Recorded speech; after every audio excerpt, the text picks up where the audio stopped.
નમસ્તે મિત્રો, હું છું સિદ્ધાર્થ છાયા.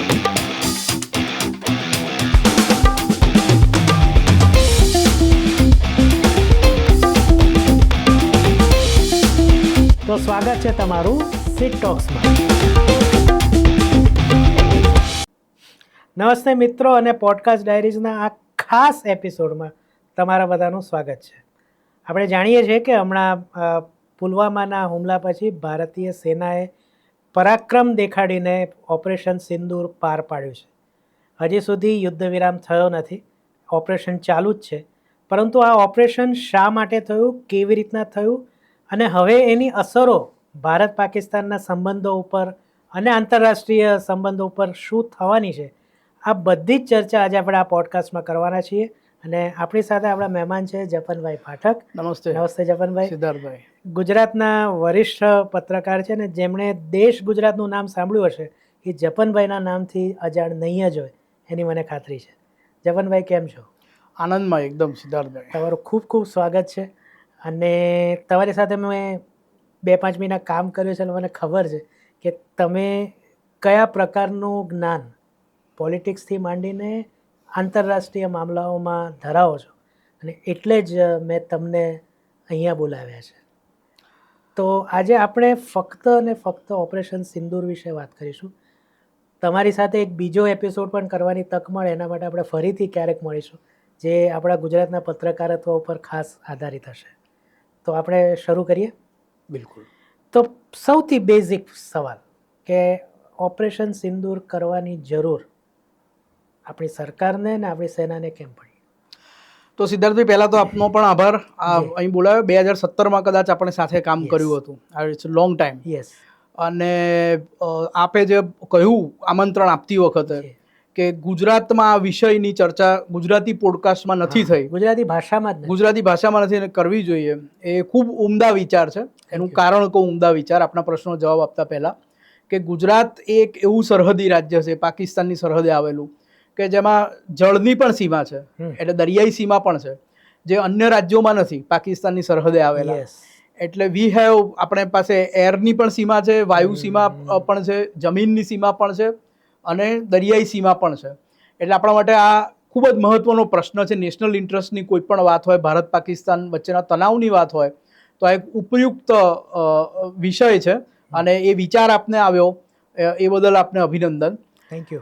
બીજું કે હું માત્ર ગુજરાતની જે સરહદ છે પાકિસ્તાન સાથેની, એને અથવા ભારતની સરહદ તમે કહો, એને માત્ર એક સરહદ તરીકે નથી જોતો, પણ એક સિવિલાઇઝેશનલ સરહદ પણ છે. બે દેશો વચ્ચેની સરહદ નથી. કારણ કે તમે કચ્છથી ઉત્તરમાં જુઓ તો રશિયા સુધી ઇસ્લામિક દેશો છે. અને તમે ગુજરાતના દરિયા કિનારાને પાર કરીને ઓમાન જુઓ, યુએઈ જુઓ, સાઉદી અરેબિયા, તો છે કે એટલાન્ટિક સમુદ્ર સુધી મુસ્લિમ દેશો છે. એટલે એક આપણી આ સિવિલાઇઝેશનલ બોર્ડર પણ છે. અને આ દેશો ખૂબ સારા છે, ઘણા મોડરેટ લિબરલ દેશો છે, ઘણા આપણા મિત્ર દેશો છે. દુબઈમાં, યુએઈમાં આપણા ઘણા મિત્રો કામ કરે છે, બધા મોજમાં છે. પરંતુ રેડિકલ તત્વો, મુજાહિદીનો, કટ્ટરવાદીઓ, ધર્મજનૂનીઓ, આ ક્યારેક આ દેશોનો કબજો લઈ લે, આજે નહીં ને 50 વર્ષ 100 વર્ષમાં, તો આપણે એક સિવિલાઇઝેશનલ બોર્ડર પર પણ છીએ, એની સભાનતા આપણને હોવી જોઈએ. એટલે આપનો ઉમદા વિચાર છે કે ગુજરાતીમાં આ વિષયની ચર્ચા થાય. હવે આપના પ્રશ્ન પર આવું. તો મને લાગે છે કે આપણે વર્ષો પહેલા એવી ચર્ચા કરતા હતા કે આ પાકિસ્તાન પ્રેરિત આતંકવાદીઓ અહીં કંઈ છીનાળું કરી જાય તો આપણે એમની બોર્ડરમાં ઘૂસીને જે આતંકવાદીઓના અડ્ડા છે ત્યાં બોમ્બ મારો કરવો જોઈએ. આવું વર્ષો પહેલા વાતો થતી હતી. અને એ વખતે આપણને લાગતું હતું પણ આ તો ના થઈ શકે, કારણ કે કોઈ સરકાર આવું તો કરી જ ન શકે. પ્લસ અણુ શસ્ત્રોનો ભય, પરમાણુ શસ્ત્રોનો ભય વિશ્વ બતાવે કે ના ભાઈ, પરમાણુ વોર છેડાઈ જશે.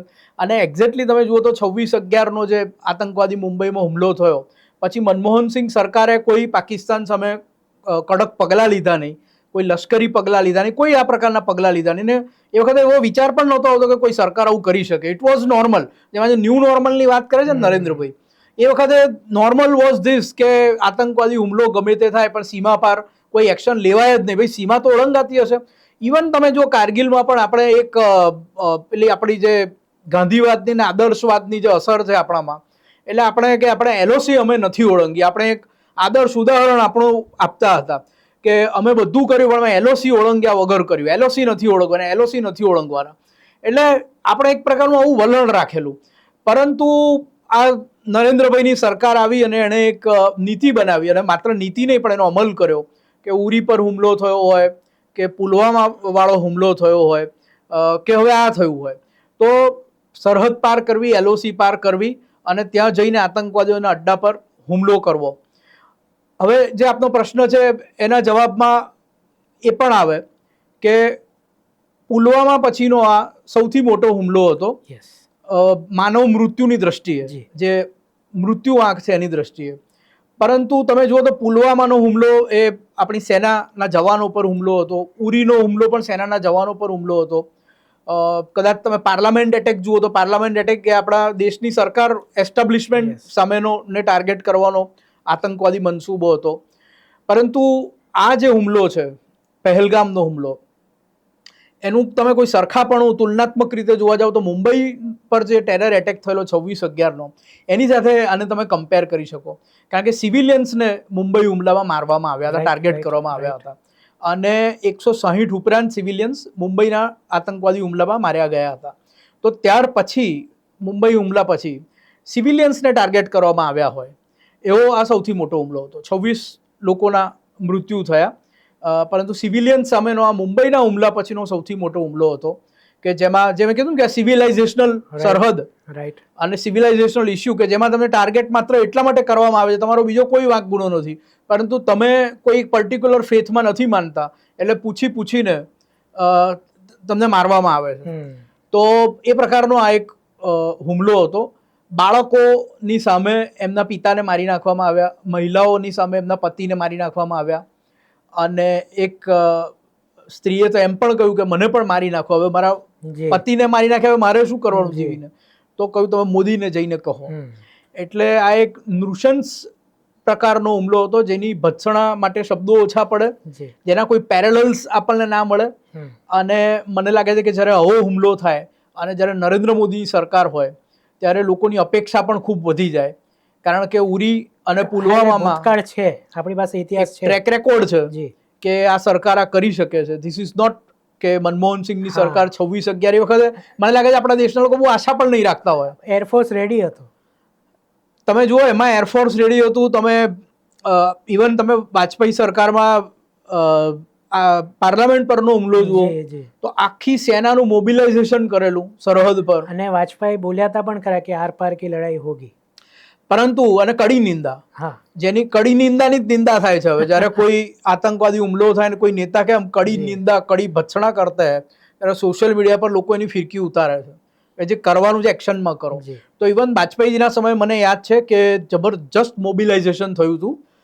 બોર્ડર પર આપણે ખૂબ ખર્ચો કરીને સેના ઠાલવી દીધી હતી, પરંતુ પછી પાછું કંઈ કર્યું નહોતું. બેઝિકલી બોર્ડર ક્રોસ કરીને જે જવાબ આપવાનો હતો એ કશું જ કર્યું નહોતું. ને એ વખતે ટીકા પણ થઈ હતી કે આટલો બધો ખર્ચો કર્યો અને છેવટે તમે કોઈ એક્શન તો લીધા નહીં. એટલે ભારતની જનતા, ભારતના લોકો આ બધાથી ટેવાઈ ગયા હતા. મનમાં એમ હતું કે ભાઈ આતંકવાદીના અડ્ડા પર જઈને તમે એટેક કરો ને, ઘરમાં ઘૂસીને વાર કરો, પણ એ માત્ર એક વાત હતી, એક ઈચ્છા હતી લોકોની. લોકો જાણતા કોઈ સરકાર આવું કરી શકશે નહીં. પરંતુ ઉરી અને પુલવામા એમાં જે નરેન્દ્રભાઈએ સાહસ દેખાડ્યું, અને પછી આ વખતે તો સાહસની એક નવી જ સીમા, બાવલપુર અને મુરીદ કે સુધી. એટલે આ સરકાર પાસેથી આ અપેક્ષા પણ લોકોને હોય અને સરકારે અપેક્ષા પર ખરી પણ ઉતરી છે. તો લગભગ 15 દિવસ લીધા પહેલગામની ઘટના પછી, અને સામાન્ય છે કે સામાન્ય પ્રજામાં એ રોષ હોય એટલે એમ કે ભાઈ અત્યારે જ ઉપડો, પણ સેના અને એટલે કહેવાય ને કે આપણા કરતાં ડાયા માણસો ત્યાં બેઠા છે. 15 દિવસ પછી એવો પ્લાન કે, અને તમે જો અત્યાર સુધી નરેન્દ્રભાઈનું જે રાષ્ટ્રજોગું પ્રવચન હતું ત્યાં સુધી કે અમે આતંકવાદીઓ અને એમના ઠેકાણા ઉપર જ હુમલો કર્યો છે, તેવી 7 થી 9 જગ્યાએ પસંદ કરીને આપણે હુમલો કર્યો આપણી સેનાએ. તો આ ખાસ શબ્દ પસંદ કરવાનો અથવા તો આ જ કરવાનું, એ પાછળનું ગણિત તમને શું લાગે કે નહીં આતંકવાદી જ, બીજું કોઈ નહીં? પછી જે થયું એનો એવું પ્રશ્ન પર આવું છું પછી. વેલ જુઓ, ઉરી વખતે પણ આપણે આ જ કર્યું હતું કે એમના જે લોન્ચ પેડ્સ હતા એને આપણે સ્વાહા કર્યા હતા.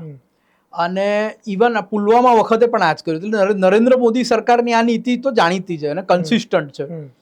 આ વખતે મીડિયાનો એક એજન્ડા હતો, લોકોનો એક એજન્ડા હતો. લોકોને એમ હતું કે પીઓકે લઈ લો, લોકોને એમ હતું પાકિસ્તાનના 5 ટુકડા કરી દો. પણ જે સમીક્ષકો છે એ કહે છે કે 5 ટુકડા કરીને તમે 5 માથાળો રાક્ષસ ઉભો કરશો. અત્યારે 1 માથાનો રાક્ષસ છે.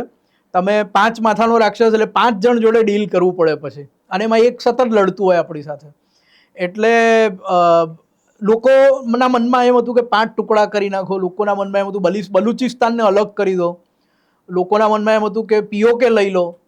અને 14-15 દિવસ સુધી નરેન્દ્ર મોદી સરકાર શું ઈચ્છે છે, આમાં નરેન્દ્ર મોદી સરકારનો એક્ઝેક્ટલી ઓબ્જેક્ટિવ શું છે, કઈ રીતનું યુદ્ધ લઈ જશે, આખું પાકિસ્તાન સામે યુદ્ધ લઈ જશે કે આતંકવાદીઓના મોરચા ટાર્ગેટ કરશે, પીઓકેમાં જ લઈ જશે કે પીઓકે સિવાયના પાકિસ્તાનમાં લઈ જશે, એ વિશે કોઈ સ્પષ્ટતા નથી. નેવી કરાચીને બ્લોક કરશે કે આર્મી જશે કે એરફોર્સ જશે, કોઈને સ્પષ્ટતા નથી. અને સરકાર પણ ઓબ્વિયસલી, કારણ કે સરકારની એ સ્ટ્રેટેજી હોય એટલે સરકાર પણ એ વિશે ફોડ પાડીને આગળ કશું વધારે કહે નહીં. એટલે બધાને પોતપોતાનો પતંગ ચગાવવાની 15 દિવસ છૂટ મળી ગઈ હતી. એટલે તમે જુઓ તો ટીવી મીડિયા અને યુ નો કે યુટ્યુબમાં કયા પ્રકારની થંબનેલ આજકાલ વર્ક કરે છે. ઇવન ટીવી મીડિયા પણ એ થંબનેલ જેવી હેડલાઇન્સ આપે છે. એક ચેનલ હું જાણું છું કે જેવું ચોમાસું આવે એવો 10 થી 12 વાર પ્રલય લાવે છે. તમે જુઓ તો વાવાઝોડું આવે એટલે હવે તો તહસ નહસ થઈ જશે ગુજરાત, ઘરની બહાર નીકળતા તહસ નહસ થઈ જશે ગુજરાત, આવી થંબનેલ આવે. પ્રલય આવ્યો જ સમજો આવી થંબનેલ આવે. અને ચોમાસા સિવાય શું કરવું, તો ચોમાસા સિવાય 12 મહિના વિશ્વયુદ્ધ ચાલતું હોય. હવે તો વિશ્વયુદ્ધ શરૂ, વિશ્વયુદ્ધના ભણકારા થઈ જ ગયું. અને આ જે બધી થંબનેલ પ્રકારનું જે આખું જર્નલિઝમ થયું છે, એના રવાડે ચડ્યું છે જર્નલિઝમ અને ટીઆરપી પ્રકારનું. તો 15 દિવસ બધાએ ખૂબ પતંગ ચગાયા પોતપોતાના, અને એના લીધે લોકોની આશાઓ પણ મોટી થઈ ગઈ. લોકો પણ ગેરમાર્ગે દોરાયા કે હવે તો આ વખતે બલુચિસ્તાન જ અલગ કરી દેશે, હવે આ વખતે પીઓકે એજન્ડા છે, હવે 5 કકડા એજન્ડા છે, નેવી બ્લોક કરી દેશે. એટલે ખૂબ પતંગ ચગ્યા સિદ્ધાર્થભાઈ. પણ તમે ટ્રેક રેકોર્ડ જુઓ નરેન્દ્ર મોદી સરકારનો, તો ઉરી ને પુલવામાનો ટ્રેક રેકોર્ડ બહુ સ્પષ્ટ હતો. અને નરેન્દ્રભાઈના વક્તવ્યમાં પણ કહેવામાં આવ્યું કે જે જવાબદાર હશે એમની સામે કલ્પના ના હોય એવા પગલાં લેવામાં આવશે. તો it was very clear message in a way. પણ 15 દિવસ સુધી બધાએ પતંગ ચગાવ્યા અને છેવટે જે કરવાનું હતું એ જ કર્યું નરેન્દ્રભાઈએ. આતંકવાદીઓના અડ્ડા પર જ ઉરી અને પુલવામાની માફક જ હુમલા કર્યા. પણ આ વખતે જરા ઓડેશિયસ પ્લાન કર્યો. એક પ્લાન એ કર્યો નરેન્દ્રભાઈએ કે આપણી પાસે અભિનંદન વાળું ઉદાહરણ ગઈ વખતનું હતું, અને આપણે ઉરી ને પુલવામા ઉપરની ફિલ્મો જોઈ હોય અથવા એ વિશેના વિશ્લેષણો જોયા હોય તો પણ આપને ખ્યાલ હશે કે વિમાન અંદર ઘૂસે અને પછી બહાર કાઢવાના હોય તો એ વખતે શ્વાસ અદ્ધર રહે કે સેફલી આપણા વિમાન બહાર આવી જાય. અને અભિનંદન વાળું પ્રકરણ જેમ કે મેં કહ્યું કે આપણો એક પાયલોટ એમના માં ગયો ને પછી છોડી દેવો પડ્યો એ લોકોએ. તો આ વખતે એક નિર્ણય તો એ કરવામાં આવ્યો કે આખું અનમેન્ડ ઓપરેશન થશે સરહદ પાર. એટલે આપણે સરહદની પાર કોઈ પાયલોટ મોકલ્યો નથી, કોઈ વિમાન મોકલ્યું નથી જ્યાં સુધી આપણી અત્યારે જાણકારી છે, અને આપણે માત્ર અનમેન્ડ મિશન કર્યું છે. એટલે રફેલ ગયા વખત કરતા આપણો આ વખતે એડવાન્ટેજ એ છે કે આપણી પાસે બહુ મોટો, આપણી પાસે રફેલ છે, અને રફેલ આપણી સરહદમાં ઉડીને એટલે સરહદ ક્રોસ કર્યા વગર ત્યાં મિસાઇલ છોડી શકે છે. અને એટલે આપણી જ સરહદમાં રફેલ ઉડે, મિસાઇલ છૂટે. 400 કિલોમીટર સુધીનું બ્રહ્મોસ, ખૂબ લાંબી રેન્જ છે. પાકિસ્તાનના જ કોઈ પણ ખૂણા, હા, પાકિસ્તાન જ એટલું મોટું નથી, અને ઉપરનો તો એક નેરો પટ્ટો છે. આ તરફ બલુચિસ્તાનને કારણે પહોળો પટ મળે છે. એટલે આપણે આપણી જ સીમામાં રહી અને મિસાઇલ છોડી અને પ્રિસિશન મિસાઇલ સ્ટ્રાઇક આપણે કરી શકીએ કે 1 મીટર જેટલું જ એમાં અંતર રહે. એટલે એક મોટું કેમ્પસ હોય મુરિદકેનું, લશ્કરે તૈયબાનું, અને આપણા ઇન્ટેલિજન્સે આપણને માહિતી આપી કે આ બંગલામાં એના સગાવાલા રહે છે, આ બંગલામાં જ બધા આતંકવાદીઓ રહે છે, તો ત્યાં જ જઈને આપણે એટેક કરીએ અને એ કેમ્પસમાં પણ બીજા બિલ્ડિંગ પર એટેક ના કરીએ અને એ જ બિલ્ડિંગ પર એટેક કરીએ. એટલી હદ સુધીનું પ્રિસિશન આપણી પાસે છે, અને એટલે આપણે સીમા ઓળંગી નહીં, એ આપણે એક કામ કર્યું. બીજું કામ આપણે ડિસેપ્શનનું કર્યું આ વખતે, કે પહેલાં તો આપણે જાહેર કર્યું કે નૌસેનાની એક કવાયત થશે સૌરાષ્ટ્રના દરિયાકાંઠે. એટલે પાકિસ્તાન સાબદું થઈ જાય કે આ કવાયત છે કે વાસ્તવમાં હુમલાની તૈયારી, કારણ કે માછીમારોને બધાને ના પાડી ત્યાં જવાની અને એક રિસ્ટ્રિક્ટેડ એરિયા કરી દો કે કવાયત થવાની છે. એમાં વાઘ આવ્યો રે વાઘ જેવી પરિસ્થિતિ એક એમાં થઈ. બીજી આપણે બ્લેકઆઉટ 8મી બ્લેકઆઉટ થશે એવું કીધું. હા, આપણે 7મીએ જાહેર કર્યું કે બીજા દિવસે આપણે બ્લેકઆઉટમાં જવાના છીએ. તો એમ થયું કે હજી તો બ્લેકઆઉટ એટલે હજી તૈયારીઓ ચાલે છે, એટલે હુમલો કદાચ એના પછી થશે. ત્રીજું, આપણે એ દિવસે પણ એક નોટમ જાહેર કર્યું, નોટિસ ટુ એરમેન, કે જે જોધપુર વાળી રાજસ્થાનની જે હવાઈ સરહદ છે ત્યાં અમે કવાયત કરવાના છે 2 દિવસ, 7મી ને 8મી. એટલે એટલો વિસ્તાર છે એ રિસ્ટ્રિક્ટેડ રહેશે. એટલે એમ કે આટલા વિસ્તારમાં નોટમ છે તો અહીં રહેશે, અથવા અહીંથી હુમલો કરશે, અથવા અહીંયા કવાયત ચાલવાની છે. એટલે આપણે એક ડિસેપ્શનની રમત રમી અને પછી સડનલી આપણે હુમલો કર્યો. જો કે એક્સપેક્ટેડ હતું. તમે જુઓ તો નરેન્દ્રભાઈએ એમના વિદેશ પ્રવાસ જે રશિયાનો હતો, પહેલા નરેન્દ્રભાઈએ કેન્સલ કર્યો. 5મી તારીખનો એમનો હતો. હા, એમનો. અને રશિયામાં ઘણા બધા વિશ્વના નેતાઓ એ પ્રસંગે આવેલા હતા. પછી આપણે કહ્યું કે રાજનાથસિંહ જશે, નરેન્દ્રભાઈ નહીં જાય, પણ રાજનાથસિંહે પણ કેન્સલ કર્યું. એટલે સમથિંગ વોઝ કુકિંગ આ દિવસોમાં. એવો તો ભણકારો હતો, પણ આપણે જોઈતું ડિસેપ્શન પણ પ્લે કર્યું અને પછી આપણે ત્યાં હુમલો કર્યો. તો ઇટ વોઝ વેરી પહેલેથી જ નક્કી હતું. અને આપણે જે કંઈ વિદેશી રાજદૂતો છે એમને મળતા હતા, વિદેશી રાજદ્વારીઓના ફોન આવતા હતા, તો એમની સાથે પણ આપણે જે વાત કરતા તેમાં બહુ સ્પષ્ટ મેસેજ આપણો એ વખતે પણ હતો કે અમે બહુ જવાબદાર રાષ્ટ્ર છીએ. અમે અંધાધૂંધ કોઈ એસ્કેલેટ મોટી પરિસ્થિતિ ઊભી થાય યુદ્ધની, કારણ કે બંને પરમાણુ રાષ્ટ્રો છે, એ પણ એક વાસ્તવિકતા છે અને વિશ્વને એની ખૂબ ચિંતા છે. તો આપણે એ વખતે જ પહેલેથી જ સ્પષ્ટ કર્યું હતું વિવિધ રાજદ્વારીઓ સમક્ષ કે અમે જવાબદારીપૂર્વક જે આના પરપેટ્રેટર્સ છે એમના સુધી જ હુમલો લઈ જવાના છીએ. અમે કોઈ મિલિટરી ઇન્સ્ટોલેશન અથવા સિવિલિયન્સ પર કોઈ હુમલો નથી કરવાના. અમારો હુમલો આતંકવાદીઓ સુધી, આતંકવાદીઓના કેમ્પ સુધી લિમિટેડ રહેવાનો છે. તે પહેલેથી સ્પષ્ટતા હતી. અને એટલે જુઓ તમે, જ્યારે આપણે આ એટેક લઈ ગયા ત્યારે વિશ્વમાંથી વિરોધના કોઈ એવા સૂર ઉઠ્યા નથી. નહીં તો તમે બોર્ડર ક્રોસ કરીને ક્યાંય એટેક કરો તો ઇટ ઇઝ કન્સિડર્ડ કે ઘણા બધા દેશોમાંથી ટીકાઓ આવે, પરંતુ કોઈ મોટી ટીકા કોઈ દેશમાંથી આવી નથી કે તમે આ કેમ કર્યું. કારણ કે પહેલેથી તમામ દેશોને વિશ્વાસમાં લીધેલા રાજદ્વારીઓને કે અમારી આત્મસુરક્ષા માટે આ જરૂરી છે. અને એક મેસેજ આપ્યો હતો, અને મેસેજ સતત રહ્યો, અને ખૂબ મહત્વનો મેસેજ છે કે અમે હુમલો નથી લઈ જઈ રહ્યા, હુમલાનું ઇનિશિએશન અમે નથી કર્યું. જે પહેલગામનો હુમલો થયો એ વાસ્તવમાં એસ્કેલેશન હતું, રાઈટ. અને અમે આતંકવાદી અડ્ડા પર જે હુમલો લઈ જઈ રહ્યા છે એ એનો જવાબ છે. એટલે આપણે ભારતની તો વર્ષોથી તમે પેટર્ન જુઓ તો આપણે કોઈ રાષ્ટ્ર પર ઇનિશિએશન નથી કરતા હુમલાનું. અને હું એમ નથી કહેતો કે સારું છે, કારણ કે એમાં પણ ઘણા લોકો ટીકા કરે છે. સ્વામી સચ્ચિદાનંદને તમે પૂછશો તો સ્વામી સચ્ચિદાનંદ ઘોર ટીકા કરે છે કે વર્ષોથી આપણે આ પોતાની મહાનતા સમજી કે બીજા પર હુમલો લઈ ના ગયા અને બીજાનો હુમલો થાય એનો જ પ્રતિકાર કરતા રહ્યા. જો કે જ્યારે આ 15 દિવસના ગાળામાં એકવાર રાજનાથસિંહે કહ્યું હતું કે જરૂરી નથી કે અમે પહેલો હુમલો નહીં કરીએ, એવું એક નિવેદન એમણે આપી દીધું હતું. હા, એટલે એ એક નીતિ રહી છે. રેધર સ્વામી સચ્ચિદાનંદ તો સ્પષ્ટપણે એવું માને છે કે તમે પહેલો હુમલો નહીં કરો અથવા તમે આક્રમણનો જવાબ જ આપશો, એને ભારતીય સંસ્કૃતિ બહુ મહાનતા ના સમજશો. તમે કોઈના પર હુમલો નથી કરતા, જાણો છો કે આ દુશ્મન છે, અને પછી એ તમારા પર હુમલો લઈ આવે છે, તો એ તમારી નબળાઈ છે.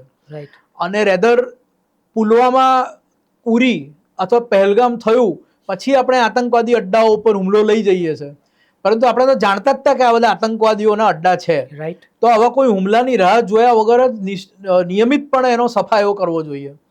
એટલે આ પણ એક ચર્ચા છે લોકોમાં, અને આ પણ એક મત છે. એટલે પણ આ હુમલાની જે આપણે ફરીથી વાત કરું તો આ આપણો એક રિટાલિએટરી હુમલો હતો, જવાબી હુમલો જ હતો. જે પહેલગામનો હુમલો જે પાકિસ્તાન દ્વારા થયો એ જ આનું ઇનિશિએશન હતું. અને વી હેડ ક્રેડિબલ, આપણી પાસે પગેરું હતું કે જે હુમલો કરનાર શખ્સો હતા એમાં એક શખ્સ, મિનિમમ એક, આમ તો 2 માનવામાં આવે છે, પણ મિનિમમ એક શખ્સ એ પાકિસ્તાનનો જે સ્પેશિયલ ફોર્સ છે એનો પેરા કમાન્ડો હતો, અને એણે ટ્રેનિંગ લીધેલી ત્યાં.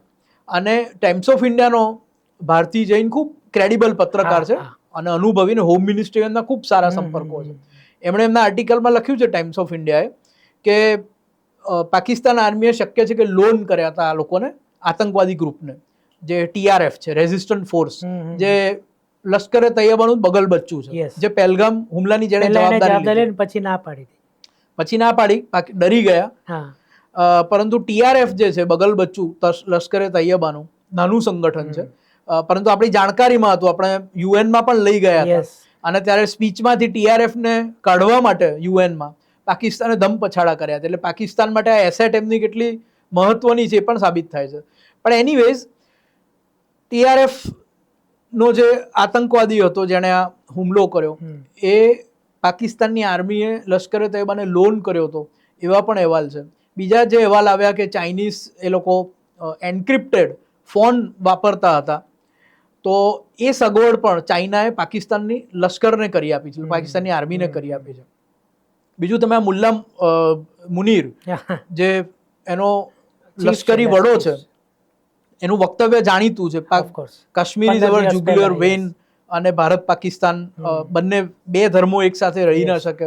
અને વાસ્તવમાં એને ટોન્ટમાં મુલ્લા મુનીર નથી કહેતા, એ વાસ્તવમાં મુલ્લા મુનીર છે. એનું મદ્રેસામાં એનું શિક્ષણ થયું છે. હા, એ રાવલપિંડીના મદ્રેસામાં. એની જે લશ્કરની જે કોલેજ કો કે જે સંસ્થા, એમાંથી નથી આવ્યા, કોઈક બીજી ટ્રેનિંગ સ્કૂલમાંથી આવ્યા છે, અને તોય ચીફ સુધી પહોંચ્યા છે.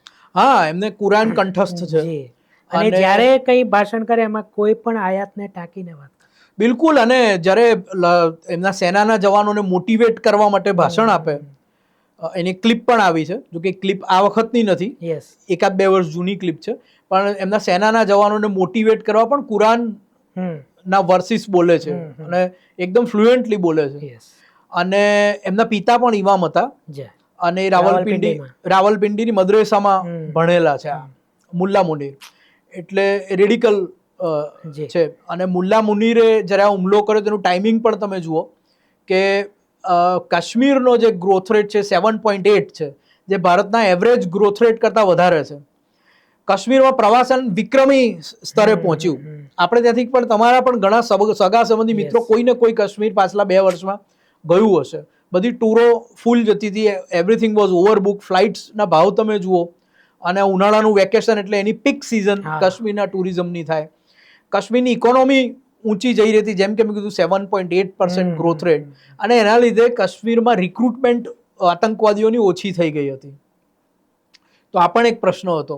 બીજી બાજુ પાકિસ્તાનની આર્મી તમે જુઓ તો બલુચિસ્તાનમાં જાફર એક્સપ્રેસ જુઓ, એટલે હવે પાકિસ્તાનની આર્મીને બલુચો મારે છે કે ત્યાં તાલિબાન મારે છે, જેને અફઘાનિસ્તાનમાં જેનું ઓરિજિન છે, તો હવે ડઝનોમાં મારે છે. હવે 2-5 પાકિસ્તાની સૈનિકો મરી ગયા એવા આંકડા નથી આવતા.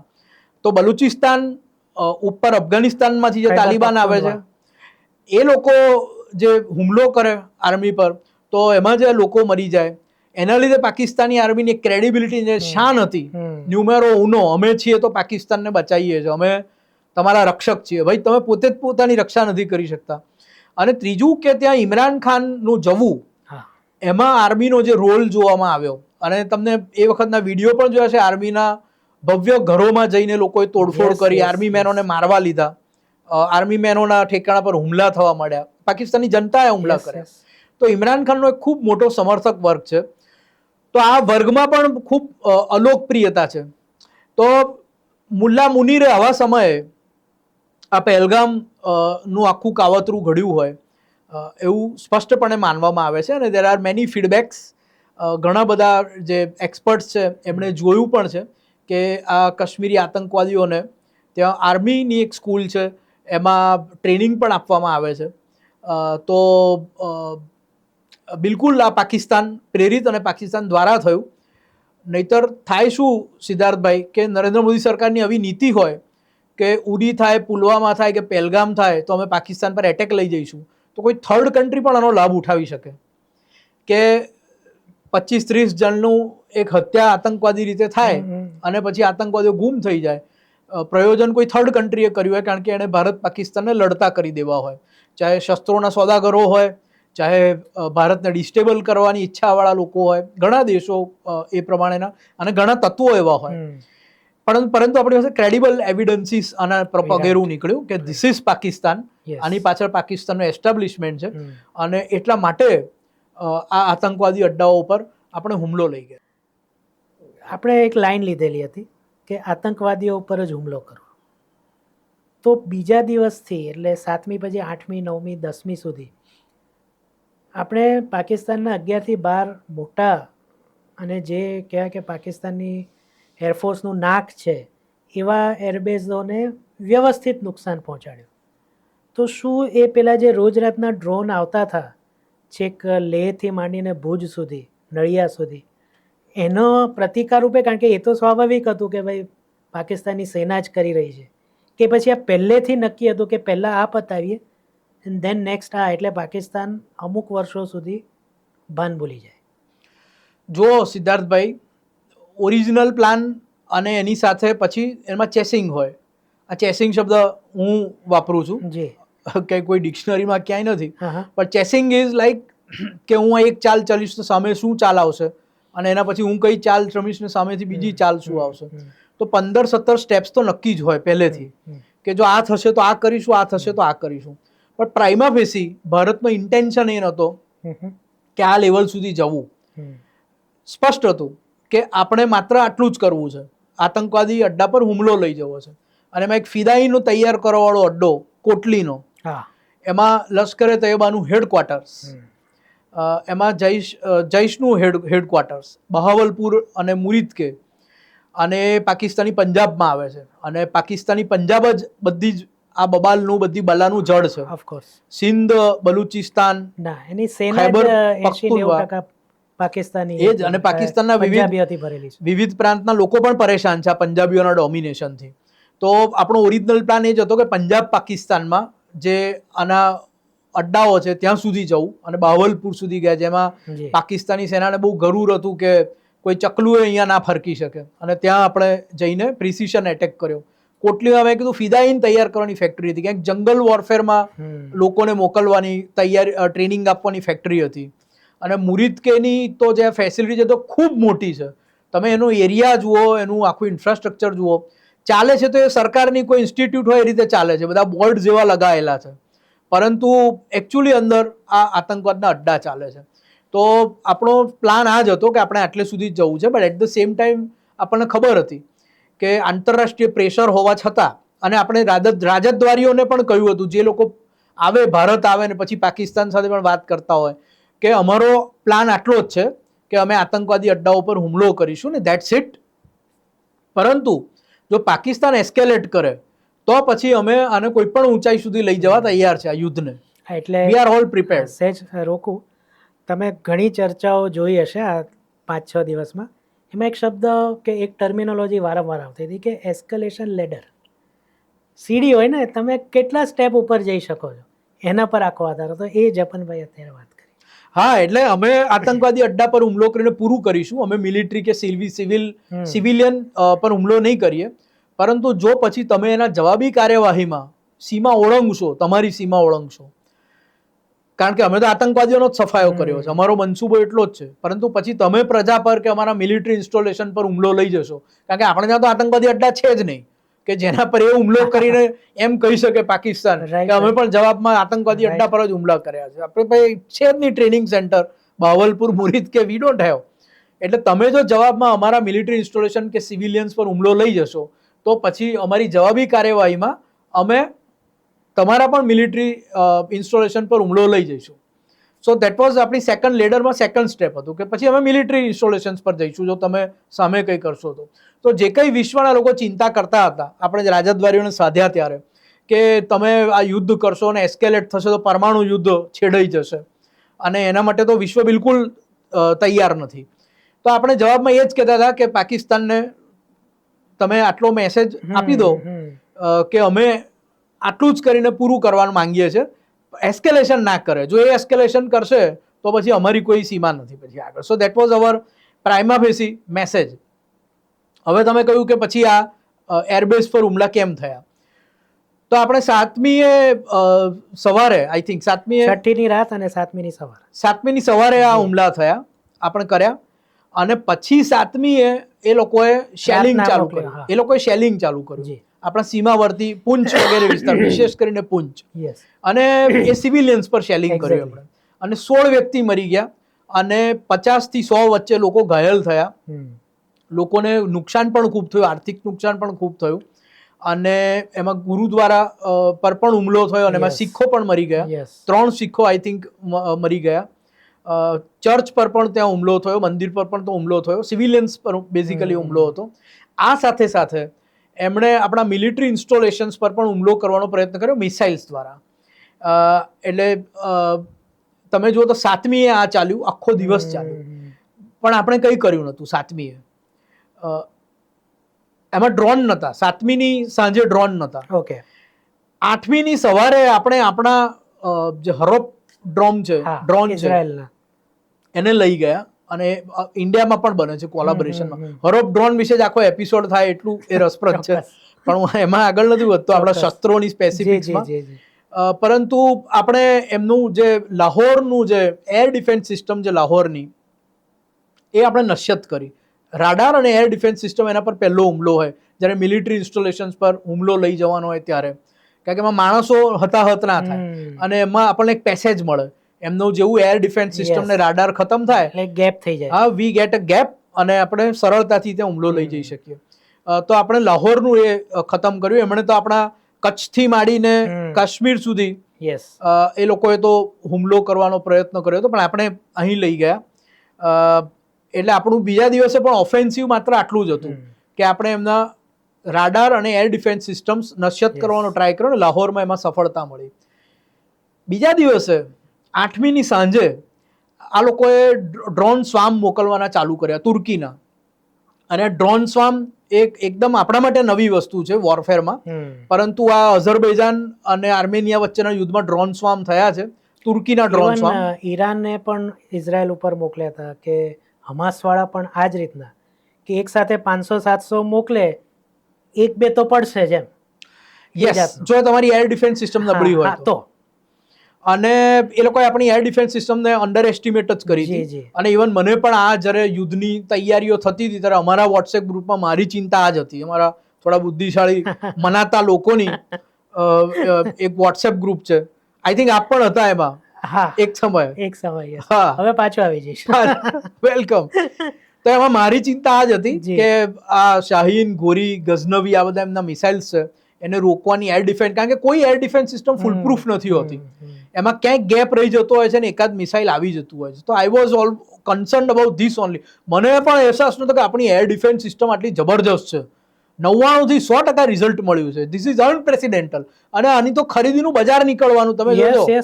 લોટ of people are going to inquiry શરૂ પણ થઈ છે કે યાર તમારી એર ડિફેન્સ સિસ્ટમ, કારણ કે અત્યાર સુધી ઇઝરાયલનો જે આયર્ન ડોમ જોઈને જ આપણે પ્રભાવિત થતા હતા કે યાર આ ઇઝરાયલ જ કરી શકે. આયર્ન ડોમ એટલે લાઈક યાર શું વસ્તુ છે, અને ઇઝરાયલ તો કેટલું ટચુકડું છે.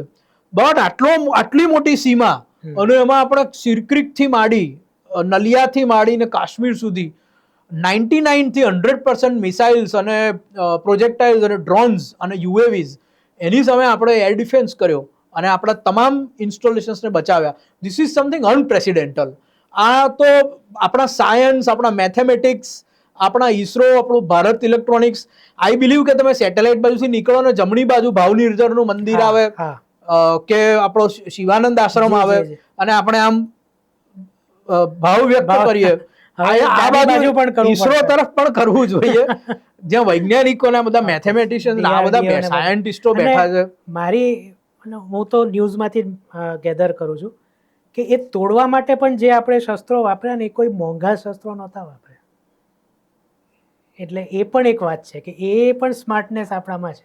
જી, જો આમાં મોટા ભાગે ઓપ્ટિક્સમાં બધી ક્રેડિટ S-400 ને જાય. S-400 રશિયા થી આપણે લાવેલા છે, પરંતુ S-400 નો તો માનવામાં આવે છે કે એક જ વાર, હા, આપણા આકાશ છે, શિલ્કા છે, આ બધાનો જ આમાં વારો મોટા ભાગે આવે. ઇવન આપણી રાઇફલ્સ હોય, શોલ્ડર રાઇફલ્સ હોય, પરંતુ S-400 નો આમાં માનવામાં આવે છે કે રોલ માત્ર ફતેહ જે આવ્યું સિરસા પર, જે દિલ્હીને ટાર્ગેટ કરીને આવતું હતું, એમાં પણ માનવામાં આવે છે કે S-400 છે કે નહીં. દેર આર એમાં ડિસ્કશન્સ ચાલે છે, પણ કદાચ વાપરવામાં આવ્યું છે એક જ ઠેકાણે. બાકી આપણે આપણા ઇન્ડોજીનિયસ, ઇવન આપણે આપણા જે આર્મીના સાધનો હોય એને આ એરફોર્સની આખી સિસ્ટમ જેની જોડે ઇન્ટિગ્રેટ કર્યા. એટલે ધીસ વોઝ અમેઝિંગ, જે આપણો જુગાડ કહેવાય, અને એના રિઝલ્ટ પણ મળ્યા. So what I was saying was કે 8મી એ લોકો આ ડ્રોન વાળું યુદ્ધ લઈ ગયા, ડ્રોન સ્વામનું, અને અઝરબૈજાન ને આર્મેનિયામાં એ થયું હતું. અને હુથીસ જે છે યમનના, એમણે તમને યાદ હોય તો સાઉદી અરેબિયાની એક ઓઇલ ટેન્ક ઉપર હુમલો કર્યો આરામકો. એક્ઝેક્ટલી, એમના સ્ટેટ યસ કંપની છે, યસ અને એના પર એમણે હુમલો કર્યો હતો, અને એમાં એક ઓઇલની ક્રાઇસિસ પણ થોડાક Yes, સમય માટે yes. સર્જાઈ હતી. તો એ પણ આ ડ્રોન સ્વામનો હુમલો હતો. તો આમ ડ્રોન સ્વામ 2018-19 થી વપરાય છે, પણ આપણે માટે આ નવું હતું, પહેલી વાર. ફોર ધ ફર્સ્ટ ટાઈમ હતું. પણ આપણી એર ડિફેન્સ સિસ્ટમને સાહેબ સલામ, કે શું એર ડિફેન્સ સિસ્ટમ છે. અને એની સામે તમે પાકિસ્તાનની એર ડિફેન્સ સિસ્ટમ એટલે જો, એ હું આવવાનો જ છું. ધજાગરા ઉડી ગયા. આઈ એમ સોરી, હું આમ જ ના કઈ વાંધો નહીં. ફ્લોમાં લઈ એટલે લઉં છું. એમાં તમે લઈ શકો છો કે એનું આ થયું તો હવે ઇવન એમાં not only Chinese, American system પણ હતી. તો આ લોકો માટે તો હવે શરમજનક વાત છે કે એક પણ તોડી ના શકે. રેધર તમે કલ્પના કરો કે 15 દિવસથી એમને ખબર હતી કે સમથિંગ ઇઝ કુકિંગ, ભારત યુદ્ધ લાવવાનું છે. It was very clear. બધા રાજદ્વારીઓને આપણે કહેલું, ભાષણોમાં પણ અને કહેલું. એવું કહેવાય છે કે 4મી કે 5મી મે આપણા વિદેશ મંત્રીએ અમેરિકાના કાઉન્ટરપાર્ટને કીધું હતું કે we are going to do something. એટલે સ્કેલ પણ કહી દીધો હતો. યસ, અને 4મી કે 5મી તારીખે. ઇટ વોઝ વેરી, અને આપણો ટ્રેક રેકોર્ડ પણ, નરેન્દ્ર મોદીનો ટ્રેક રેકોર્ડ પણ છે. એટલે ઇટ વોઝ વેરી ડિસાઇડેડ. 15 દિવસથી એમને ખબર હતી. તેમ છતાં આપણા 9 અડ્ડાઓ પર પ્રિસિશન એટેક. ભાઈ, તમારા રાડાર ક્યાં, તમારી એર ડિફેન્સ સિસ્ટમ ક્યાં? It was very well known કે આ થવાનું છે. હા, એટલે પેલું આપણે ગુજરાતીમાં કહે છે ને કે બોડી બામણીનું ખેતર, એવું લિટરલી તમારા હજી લોકોને ઓછી ખબર છે. અને આ બહુ ખબર નહીં આપણું મીડિયા, કરાચીમાં જે એમનો જે છે ત્યાં સુધી આપણે હિટ કર્યું છે. પંજાબ નહીં, મલેરી કે એવું કંઈક નામ છે, કરાચીમાં એમનો એરબેઝ છે કે જે છે ત્યાં સુધી આપણે હિટ કર્યું છે. સો એવું કહે છે કે એ વિક્રાંત પરથી ઉડ્યું હતું. સો જસ્ટ ઇમેજિન કે આપણે 9 અડ્ડાઓ પર 15 દિવસથી અમને ખબર છે, એ લોકો સાબદા હોય જ, અને પછી આપણે લઈ ગયા. એમ એક જોક વાંચી કે આ તો ચાઇનાએ એમને રાડાર નહીં પણ ટોલટેક્સ ની મશીનરી આપી દીધી છે, કે આપણે એમાં 20 રૂપિયા કે 150 રૂપિયા આપીએ અને આપણા મિસાઇલ અંદર ઘૂસી જાય. અને જસ્ટ ઇમેજિન કે 9 અડ્ડા પર હુમલો કર્યો, અને એ લોકોને કઈ, અને પછી તો આ વોર ચાલુ હતું લિટરલી, અને પછી આપણે એમના 12 એરબેઝ પર હુમલો લઈ ગયા. અને વેર ઇઝ એમની એર ડિફેન્સ સિસ્ટમ ક્યાં છે, એમના રાડાર ક્યાં છે? એટલે એની પાછળ પેલું જે મિસાઇલ શિરસામાં પડી એ જ હતું કે હવે અમે તમને નહીં છોડીએ, કારણ કે એવું કહેવાય છે કે એનું નિશાન દિલ્હી ઉપર હતું. જો હું તમને કહું કે મને જ આખો ઘટનાક્રમ યાદ છે કે 7મી થી એ લોકોએ એમનું પરાક્રમ ચાલુ કર્યું. આપણા પરાક્રમના જવાબમાં, પરાક્રમ તો નહીં, એમનું કઈ ઉકાળી નથી શક્યા. આપણી કોઈ ઓઇલ ટેન્ક કે કોઈ શસ્ત્ર સરંજામ કે કોઈ એરપોર્ટ કશા પર એમનો હુમલો કામયાબ નથી થયો, બટ દે ટ્રાઈડ ધેર જે કંઈ એમના ક્ષમતા હોય પ્રમાણે. તો 7મી આપણું ઓફેન્સિવ નહોતું.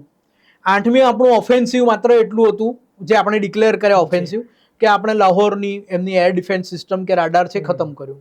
તો આપણું ઓફેન્સિવ, અને આપણા ડ્રોન કરાચી અને લાહોર સુધી પહોંચ્યા. સો એમના સ્ટેડિયમ સુધી પણ પહોંચ્યા હતા. એમનું પેલું રાવલપિંડીનું તોડી, પાકિસ્તાનની ઇન્ટરનલ IPL જે એમની ચાલે છે એ સ્ટેડિયમ સુધી પણ ગયું હતું. તો આપણું ખાલી આટલું જ ઓફેન્સિવ હતું. તો જ્યારે 8મી અને 9મીની રાત્રે આપણે એટેક કર્યો ને, 9મીની સાંજે જ્યારે આ વિક્રમ મિશ્રી અને બાકીના જે પેલા બે આપણા બહેનો છે આર્મીના, આર્મ ફોર્સિસના, એમની જે પ્રેસ કોન્ફરન્સ થઈ, તો પછી લોકોમાં એક અસંતોષ, એક લોકોમાં ગણગણાટ ઊભો થયો કે ભાઈ 7મી થી પાકિસ્તાનના ઓફેન્સિવ ચાલુ છે, આપણે એક રાડાર તોડવા સિવાય બીજું કંઈ ડિસિસિવ કર્યું નથી, અને એમના શેલિંગનો જવાબ આપ્યા સિવાય, જે જમ્મુ પુંચ વાળું જે રિજિયન છે એમાં એમની કેટલીક ચોકીઓ ઉડાયા સિવાય. તો એક ગણગણાટ શરૂ થયો, અને પ્રેસ કોન્ફરન્સ લોકોને ફ્રેન્કલી કહું તો મોડી લાગી હતી. જે વિક્રમ મિશ્રીને જે 8મી, કે ભાઈ હવે બહુ થયું, તમે એક હુમલો કર્યો, 7મી થી પાકિસ્તાનનો હુમલો ચાલુ છે, 16 લોકો મરી ગયા, તમે પ્રેસ કોન્ફરન્સમાં કહો છો, બીજે દિવસે તમે કહો છો પાકિસ્તાને આ કર્યું, તે કર્યું, એર સ્પેસ વાયોલેશન કર્યું. ભાઈ, ફરિયાદો ક્યાં કરતા રહેશો? Just go to offence. હવે પાછો હુમલો ચાલુ કરો, વળતો જવાબ આપો. તો ઓફેન્સિવ માટે એક જનતામાંથી એક ડિમાન્ડ ઊભી થઈ હતી. હવે જનતાની ડિમાન્ડને આધારે પણ બધું ના થાય. હું હંમેશા કહેતો હોઉં છું કે લોકો પાકિસ્તાન જઈને કહે છે અમને મફત ચા પીવડાવી કારણ કે અમે ભારતીય છે, પાકિસ્તાનીઓ એટલા સારા છે, પણ એના આધારે કઈ દેશની સુરક્ષા નીતિ કે વિદેશ નીતિ નક્કી ના થાય. That's your experience. તમને ચા પીવડાવી પણ તમે એને પૂછો કે તું કાશ્મીર વિશે શું માને છે, એ પાકિસ્તાનીને પૂછો કે તું લશ્કરે તોયબા વિશે શું માને છે, તો એ કહેશે એનો વિચાર. And then you will change your mind કે ભાઈ સારો તો બરાબર ચા પીવડાવવા સુધી, પરંતુ વાસ્તવમાં તો આ વ્યક્તિ આવો છે. તો એના લીધે એના આધારે નીતિ નક્કી ના થાય. એ રીતે લોકોની પણ લાગણી હોય કે 5 ટુકડા કરી દો, બલુચિસ્તાન લઈ લો કે પીઓકે લઈ લો, તો એના આધારે પણ રાષ્ટ્રની સુરક્ષા નીતિ કે વિદેશ નીતિ નક્કી ના થાય.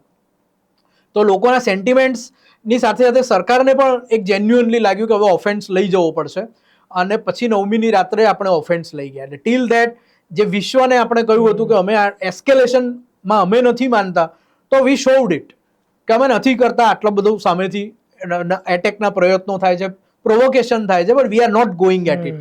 પણ પછી એમાં હદ થઈ ગઈ હતી, અને પછી આપણે એ 9મીએ આપણું ઓફેન્સ લઈ ગયા અને હાહાકાર મચાવી દીધો. રાવલપિંડીથી માંડીને એમના ચકલાલા, જે એમનું VIP એરપોર્ટ ઇસ્લામાબાદનું ગણાય છે, ત્યાંથી માંડીને સમગ્ર પાકિસ્તાનમાં અક્રોસ પાકિસ્તાન વી ટુક ઓફેન્સિવ.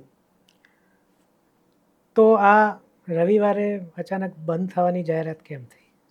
એટલે એની પાછળ પેલી અત્યારે જે થિયરી ચાલી રહી છે, મેં પણ ફેસબુક ઉપર એના પર લખ્યું છે, જેની ટીકા પણ થઈ રહી છે કે એવું ના હોય. કિરાણા હિલ્સ પરના એમના જે કંઈ શસ્ત્ર સરંજામની જગ્યા છે એના મુખ્ય દ્વાર તોડી પાડવાને કારણે, અને પછી અમેરિકા જે 48 કલાક પહેલાં વેન્સ બોલ્યા હતા કે ભાઈ અમારે આની સાથે કોઈ લેવા દેવા નથી, એ બે પતાવી લે. અને અચાનક રવિવારે બપોરે શું એવું થયું કે અમેરિકામાં વહેલી સવારે ટ્રમ્પને બધા ભેગા થયા અને અહીંયા મેસેજ ગયો, આપણે આપણી શરતોએ બંધ કર્યું અને એ રોક્યું છે. હજી પણ જેમ નરેન્દ્રભાઈએ કીધું પણ આ પોઝ મોશનમાં જ છે. તો તમને શું લાગે કે શું છે? અને જોડે જ હું લઈ લઉં કે ટ્રમ્પે આટલી ઉતાવળ કેમ કરી? બેટર એ રહેત કે ભાઈ તમે જાહેર કરો, અમે પછી એને કહીશું. તો પહેલાં તો કે અચાનક બંધ થવા પાછળનું કારણ શું ને એની સાથે જોડાયેલો છે કે ટ્રમ્પને આટલી ઉતાવળ કેમ હતી? વેલ, જો આપણો ઓબ્જેક્ટિવ પૂરો થઈ ગયો હતો, આપણે અડ્ડાઓ પર હુમલો લઈ જવો હતો, એસ્કેલેટ કરવું નહોતું, આપણે પાકિસ્તાનને એસ્કેલેશન કર્યું, તો એના જવાબમાં આપણે position of strength, position of power, જો કોઈ પણ યુદ્ધમાં સીઝ ફાયર તો થાય જ સિદ્ધાર્થભાઈ. ઓફકોર્સ કોઈ પણ યુદ્ધ છે at the last cease fire થવાનું છે. સીઝ ફાયર થાય ત્યારે કોણની સ્ટ્રેન્થ છે, કોણ પાવરની પોઝિશનમાં છે, એનું બાર્ગેન પાવર સૌથી વધારે રહે. ઓફકોર્સ. એટલે 7મીએ આપણે હુમલો લઈ ગયા, પછી 7મી ને 8મીએ આપણે કોઈ ઓફેન્સિવમાં નહોતા ગયા, પરંતુ 9મીએ આપણે ઓફેન્સિવમાં ગયા ને આપણે આપણું માઇટ બતાવી દીધું, આપણી શક્તિ આપણે બતાવી દીધી. અને 9મીની સ્થિતિએ જ્યારે સીઝ ફાયર થયો ત્યારે position of power, position of સ્ટ્રેન્થમાં આપણે હતા, અને ધેરફોર આપણે ઇન્ડસ વોટર ટ્રીટી કે બીજું કશું જ આગળના પગલાં રદ કર્યા સિવાય આપણે આ સીઝ ફાયર થઈ શક્યો. અને રેધર આપણે એને સીઝ ફાયર પણ નથી કહેતા, આપણે એને સેસેશન ઓફ હોસ્ટિલિટીઝ કહીએ છીએ, એક અન્ડરસ્ટેન્ડિંગ એવું કહે. યસ, આપણે એનો કોઈ એગ્રીમેન્ટ નથી કર્યો. અને એમના ડીજીએમઓનો આપણા પર ફોન આવ્યો હતો યુદ્ધ અટકાવવા માટે. So we were at position of power, we were at position of strength. અને તમે પોઝિશન ઓફ સ્ટ્રેન્થમાં હો, તમે પોઝિશન ઓફ પાવરમાં હો, ત્યારે સીઝ ફાયર થાય તો it is in your favour. તમારે એમાં કોઈ બાર્ગેનિંગ કરવા પડતા નથી. So this is one point. જો 7મીએ પછી 8મીએ સીઝ ફાયર થયો હોત તો એ ખરાબ રીતે સીઝ ફાયર થયો હોત કે પાકિસ્તાનના ઓફેન્સ આવ્યા અને આપણે સીઝ ફાયર કર્યો. આમાં સ્વીકાર જ પણ નહીં. યસ, આમાં તો 9મી આપણે ઓફેન્સિવ લઈ ગયા છે અને જાયજેન્ટિક ઓફેન્સિવ લઈ ગયા છે. એમને ખબર છે વોર ચાલુ છે ને એમના ઇન્સ્ટોલેશન્સ પર આપણે હુમલો કર્યો છે, ઇન્ક્લુડિંગ રાવલપિંડી. સો આપણે પોઝિશન ઓફ સ્ટ્રેન્થમાં હતા. સેકન્ડલી હું તમને કહું કે આખું વિશ્વ આ વિશે ચિંતાતુર હતું કે 2 પરમાણુ શક્તિ ધરાવતા રાષ્ટ્રો છે અને એના કારણે ક્યાંય પરમાણુ યુદ્ધ ન છેડાઈ જાય, તો એક કન્સર્ન હતો. અને એટલા માટે આપણે પણ એડ્રેસ કરતા હતા કન્સર્ન કે અમે એસ્કેલેશનમાં નથી માનતા, બટ આપણે એસ્કેલેશનમાં જવું પડ્યું કારણ કે એમણે એસ્કેલેટ કર્યું એટલે વી હેડ ટુ ગો. આપણી તો પહેલેથી નીતિ હતી કે આપણે અટકવું છે જો એ લોકો અટકી જાય તો. So that is the second point. Thirdly અમેરિકાનું કહું તો અમેરિકાનું જે આપ સ્ટેટમેન્ટ જોશો એ દિવસનું, તો સ્ટેટમેન્ટમાં બહુ સ્પષ્ટ કહેવાય છે કે 48 કલાકથી અમે વાતચીત કરી રહ્યા હતા. એટલે યુએસ તો આપણે આ ઓફેન્સ લઈ ગયા એ પહેલેથી જ વાતચીત કરી રહ્યું હતું કે તમે અટકો, કારણ કે કામ પતી ગયું છે આતંકવાદી અડ્ડા પર હુમલો કરીને. તો હવે વધારે એસ્કેલેશનમાં ના જાઓ. પરમાણુ યુદ્ધનો સિરિયસલી ખતરો. તમે પોમ્પિયો જે પુલવામા વખતે અત્યારે રૂબિયો છે, એ વખતે પોમ્પિયો હતા. પોમ્પિયોનું પુસ્તક તમે વાંચો તો પુલવામા પછી પોમ્પિયો એમના પુસ્તકમાં આ જ લખ્યું છે કે ભારત અને પાકિસ્તાન પરમાણુ વોરની સૌથી નજીક હતા અને એ વખતે અમે ઇન્ટરવીન કર્યું. અને પોમ્પિયોએ કહ્યું છે કે લશ્કરી વડા વાસ્તવમાં ત્યાં સત્તા ભોગવે છે, એટલે મેં ત્યાંના લશ્કરી વડા જોડે પણ વાત કરી અને પરમાણુ યુદ્ધ અમે અટકાયું. તો અમેરિકાની તો આ જ મહદ ચિંતા રહી છે અને બીજા રાષ્ટ્રોની પણ.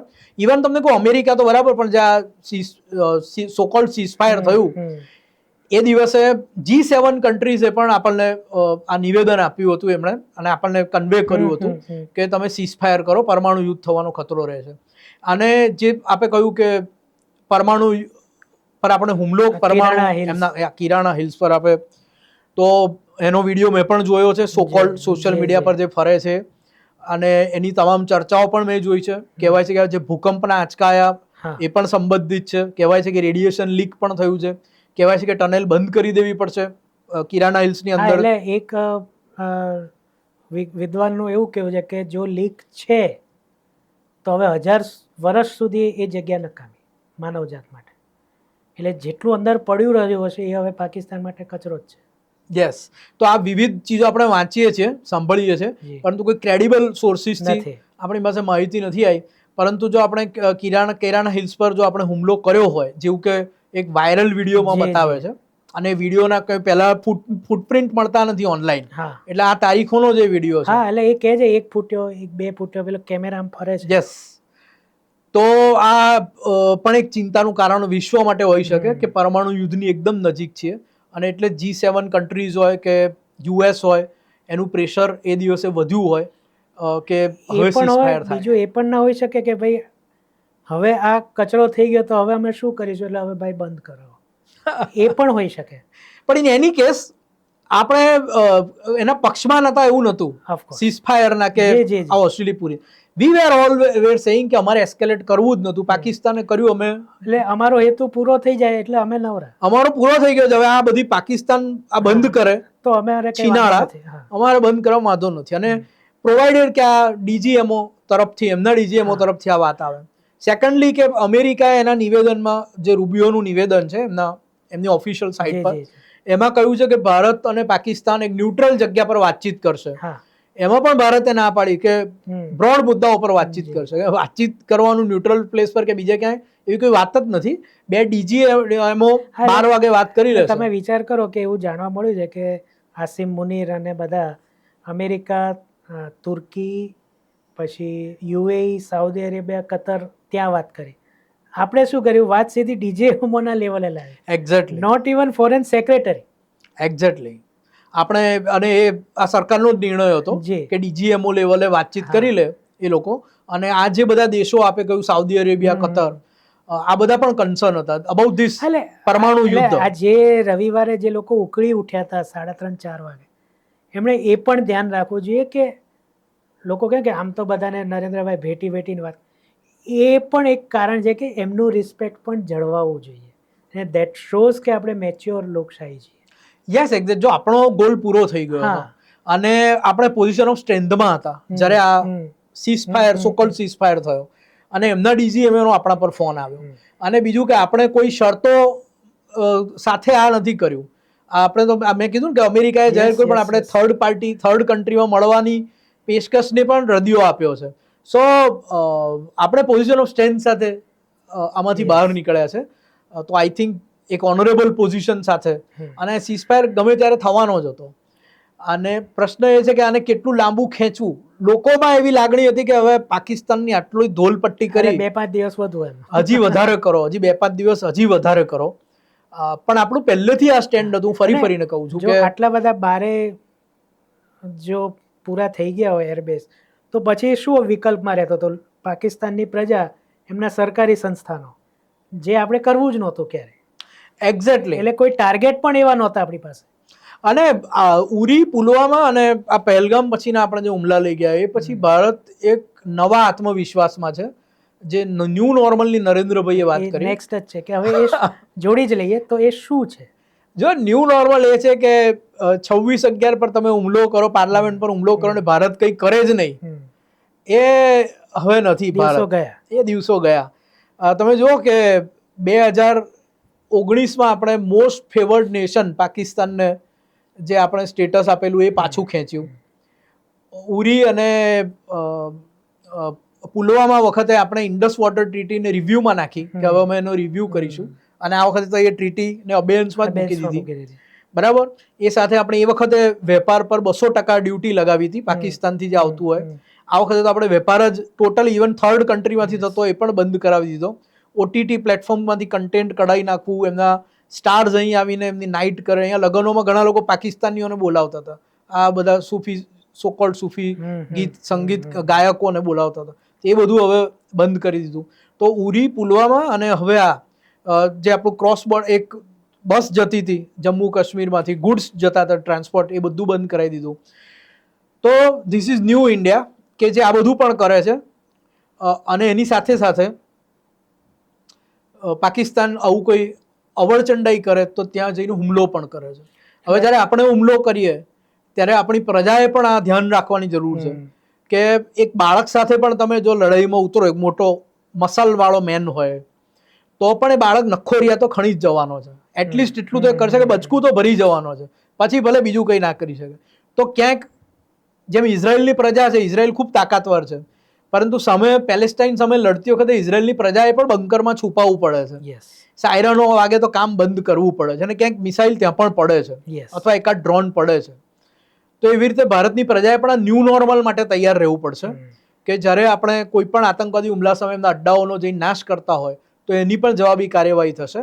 અને એમાં આપણે જોયું જમ્મુમાં આપણા કેટલાક લોકો માર્યા ગયા, ઘણા બધા લોકોના મકાનો, વાહનો ને નુકસાન થયું. અને આપણે ગુજરાતમાં 8 એરપોર્ટ બંધ હતા, અને નોર્થના કેટલા એરપોર્ટ, આપણી 18 ફ્લાઇટો એક દિવસની કેન્સલ થયેલી છે, એટલે નોટમ આવે તો. એટલે આ બધું માટે આપણે પણ તૈયાર રહેવું પડશે. એક લડતું રાષ્ટ્ર, હવે સહન કરતું રાષ્ટ્ર નહીં પરંતુ જવાબ આપતું રાષ્ટ્ર હોય તો પ્રજાએ પણ ઇઝરાયલ જેવી મેન્ટાલિટી સાથે આના માટે તૈયાર થવું પડશે. So this is also a new નોર્મલમાં. આમ તો ન્યૂ નોર્મલ વિશે બીજી વાતો છે, થાય જ છે, અને એ વિશે પણ લાંબી વાત થઈ શકે, પણ મારે તો તમારા જેટલા પણ જોનારા એમને કહેવું છે કે તમે પણ ન્યૂ નોર્મલ માટે તૈયાર રહો. સરકાર તો તૈયાર થઈ ગઈ છે અને એને બતાવી પણ દીધું છે. મને જે આમાંથી જે બહુ આમ ગમ્યો ને પોઈન્ટ આ ન્યૂ નોર્મલમાં, એ છે કે હવે ભારત સરકાર આતંકવાદી અને સેના વચ્ચે કોઈ ભેદ નહીં કરે. ભારત પર કોઈ પણ હુમલો પાકિસ્તાન તરફથી થશે, ચાહે આતંકવાદીનો પણ કેમ ન હોય, અમે સ્ટેટ અને ટેરરિસ્ટ બંનેને સરખા જ ગણીશું. તો આ એક બહુ મોટો ચેન્જ કહેવાય. યસ, ઇટ્સ આપણે કહ્યું છે કે હવે પાકિસ્તાન એ વિચારીને આમ વિચારશે કે નહીં એ પણ તમે કહી દો કે હવે પાકિસ્તાન સખણું બેસશે આ ટર્મ. જો સિદ્ધાર્થભાઈ, એને આપણે કીધું છે કે it will be consider war against the country, act of war ગણાશે.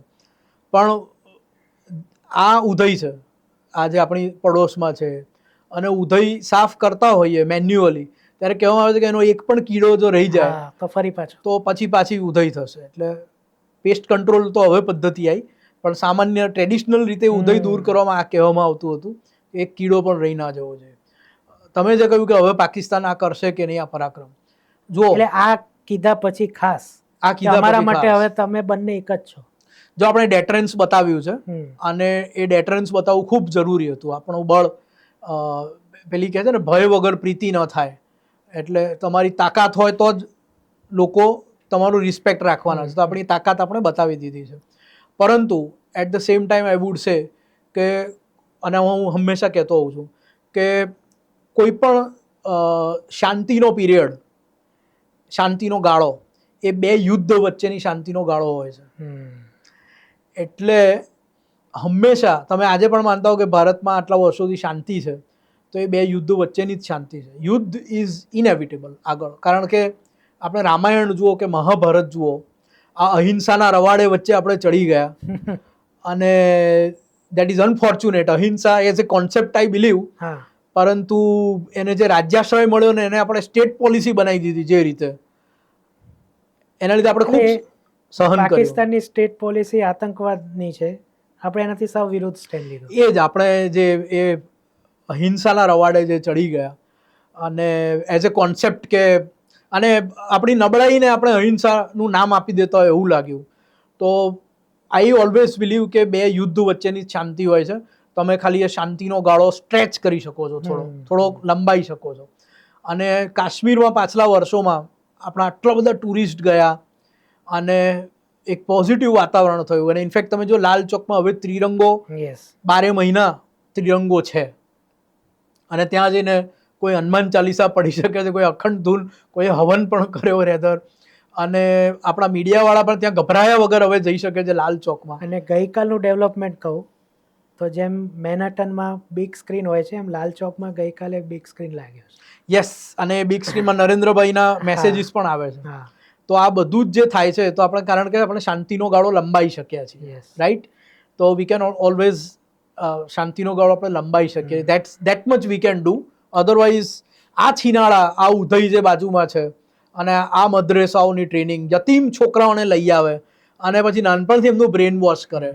અને ઇઝી છે, પછી નાનપણથી તમે બ્રેન વોશ કરો ને યુવા અવસ્થામાં આવે અને પછી ગન લઈને 20 વર્ષની ઉંમરે નીકળી પડે કે આ બધા જ કાફીરોને મારી નાખવું, ધર્મ પૂછીને એને એવી ટ્રેનિંગ આપવામાં આવે, આવા અડ્ડા ચાલતા હોય. અને આ એક સ્ટેટ પોલિસી હોય, આમાં આર્મી, સ્ટેટ અને આતંકવાદી સંસ્થાઓ ત્રણે ભેગા હોય.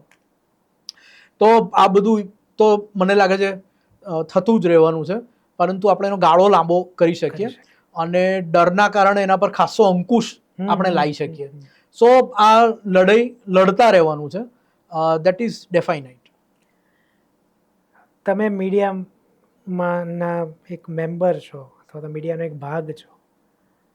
9મીની રાતના, કે મને એક્ઝેક્ટ યાદ નથી, 8મી કે 9મી, હું 3 વાગ્યા સુધી જાગ્યો હતો ટીવી સામે. આઈ થિંક 8મીની રાત હતી. ઇસ્લામાબાદ પર કબજો થઈ ગયો, કરાચી પર હુમલો થઈ ગયો, સેનાના પ્રમુખ બદલાઈ ગયા. સેનાના પ્રમુખ એને, હા, શાહબાઝ શરીફના ઘર સામે બોમ્બ ધડાકો થયો, બંકરમાં છુપાઈ ગયા પછી. આ બધું થયું. તો આ ડેલિબરેટ હતું કે ટીઆરપીની રમત હતી? અને શું આવા સમયે મીડિયાએ કઈ જવાબદારી આવે છે યુદ્ધના સમયે? પાર્શિયલી ડેલિબરેટ હતું. સાયોપ્સ જેને કહે છે, લશ્કર, એનો પણ ભાગ હતું. હા, જે સાયકોલોજીકલ લડત લઈ જવાની હોય પ્રચાર દ્વારા. આ લશ્કરી વડા બદલાવાના છે, જે સાયોપ્સ હતું. કારણ કે બહુ રિસ્પેક્ટેબલ જર્નલિસ્ટ જે સોર્સ વગર કે એના વગર વાત ના કરે એવા લોકોએ આ ટ્વીટ કરી હતી. અને હું જાણું છું, અહીંયા પણ કામ કરી ગયેલા છે લોકો. સો આઈ નો કે સાયોપ્સ હતો, ભારતને મદદ થાય એવા હેતુથી એ કરવામાં આવ્યું હતું. સો દેટ વોઝ થોડુંક આ હતું, પણ બહુ ઓછું. બીજું ફોગ ઓફ વોર હતું. ફોગ ઓફ વોર કે યુદ્ધના સમયે સાચી માહિતી, એટલે એટલી બધી માહિતી આવે અલગ અલગ પ્રકારની કોન્ટ્રાડિક્ટ, અને કોઈ સોર્સ ના હોય પછી, અને તમે કોઈને પૂછી પણ ના શકો કારણ કે ઓપરેશન ચાલુ છે, અમે કંઈ ના કહી શકીએ. એટલે ફોગ ઓફ વોરની જે પરિસ્થિતિ થાય એ પણ હતી આમાં. ત્રીજું ટીઆરપી પણ હતું. અને મેં દિલ્હીમાં મારા એક ખૂબ વરિષ્ઠ પત્રકાર મિત્ર, અને હું વરિષ્ઠ અને ટોપ કહું એટલે ખરેખર ટોપ ને વરિષ્ઠ છે, નહીં તો બધા પોતાને વરિષ્ઠને ટોપ કેવડાવતા હોય છે. એમણે મને કહ્યું કે બધા જ અમે આમાં દોષી હતા 8મીની સાંજે, અને it was a bastardization of news. જે મારા વોટ્સએપમાં એમનો મેસેજ આવ્યો, અને ખરેખર ક્રેડિબિલિટી બહુ ઓછી થઈ ગઈ. જે રીતે ઝીએ ચલાવ્યું, વિશેષ કરાચીમાં હોય, અને બીજી બધી ચેનલોએ તો 3 એવેક્સ તોડી નાખ્યા. પાકિસ્તાન ભાઈ 2 જ છે, 3 તોડી નાખ્યા. આઈ હર્ડ ટીવી પર છે 2. યસ, એટલે એ જ છે. અને બીજું પણ બધું ઘણું આપણે ચલાવ્યું. ઇસ્લામાબાદ પર કબજો તો યસ, દેટ્સ ટ્રુ. પણ ક્યાંક ક્રેડિબિલિટી આમાં ન્યૂઝ વાળાઓની મીડિયાની ઓછી થઈ ગઈ, ભરોસો ઓછો થઈ ગયો. લોકો ભૂલી પણ જશે, ફરગીવ એન્ડ ફરગેટ, લોકો મહિના પછી નવી ન્યૂઝ સાયકલ આવશે એટલે. અને ન્યૂઝ ચેનલ સિવાય છૂટકો પણ નથી, લાઈવ ટેલિકાસ્ટ એમના પ્રોફેશનલી પણ એ લોકો ઘણું સારું કન્ટેન્ટ બતાવતા. બટ ધીસ પર્ટિક્યુલર આ પીરિયડમાં તો થોડું ક્રેડિબિલિટી થોડી.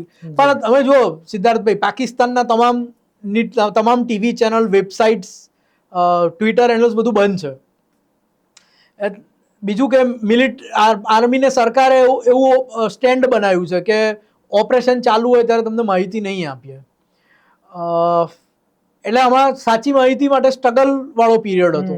એટલે આમાં તમારે 24 કલાકની ચેનલ ચલાવવાની હોય તો તમે કશું જ ના બતાવો બેઝિકલી, અથવા જૂનું છે રિપીટ બતાવ્યા કરો. એ જ એક હતું. એટલે મને લાગે છે આ લોકોએ એ પરિસ્થિતિમાં આ રવાડે ચડી ગયા, વિચ વોઝ ઓફકોર્સ એને ક્રિટિસાઇઝ કરવા યોગ્ય જ છે. બટ આઈ બિલીવ કે કમ્યુનિકેશનની ઓવરઓલ વાત કરું સિદ્ધાર્થભાઈ, તો ઇઝરાયલનું જે કમ્યુનિકેશન હતું, જે પેલેસ્ટાઇન સામેનું જે હમણાં યુદ્ધ થયું એમાં, હમાસ સામેનું રેધર આપણે કહીએ, તો એવું સરસ કમ્યુનિકેશન આ વખતે આપણું નહોતું. અને હું ઓલ ઇન ઓલ કહું છું, ગવર્મેન્ટ લેવલેથી, આર્મ ફોર્સિસના લેવલેથી, મીડિયાના લેવલેથી, એવું જે ઇઝરાયલનું હતું ને જે કમ્યુનિકેશન, ઇઝરાયલના એટલા બધા ટ્વિટર હેન્ડલ્સ, આર્મીનું ટ્વિટર હેન્ડલ્સ, એરફોર્સનું ટ્વિટર હેન્ડલ્સ, સરકારનું ટ્વિટર હેન્ડલ્સ, સ્ટેટ મીડિયાના ટ્વિટર હેન્ડલ્સ, અને આમ ધબકતા હતા. દે વેર લાઈક એટલો બધો કન્ટેન્ટ આપતા હતા કે અહીંયા પણ ઇઝરાયલના ફેન આમ રિટ્વીટ કર્યા કરે અને મેળવ્યા કરે એમાંથી વિગતો. આપણું કંઈ કમ્યુનિકેશનમાં મને લાગે છે કે ઓલ ઇન ઓલ બધું સારું હતું, પણ કમ્યુનિકેશનમાં વી વેર નોટ ધેટ ગ્રેટ. કદાચ આમાંથી શીખવું જ જો. તમે વોરની આટલી બધી સ્ટ્રેટેજી બનાવી, નરેન્દ્રભાઈએ વારંવાર મીટિંગ્સ બોલાવી તમામ લોકોની, અને સામૂહિક નિર્ણય થતા હતા.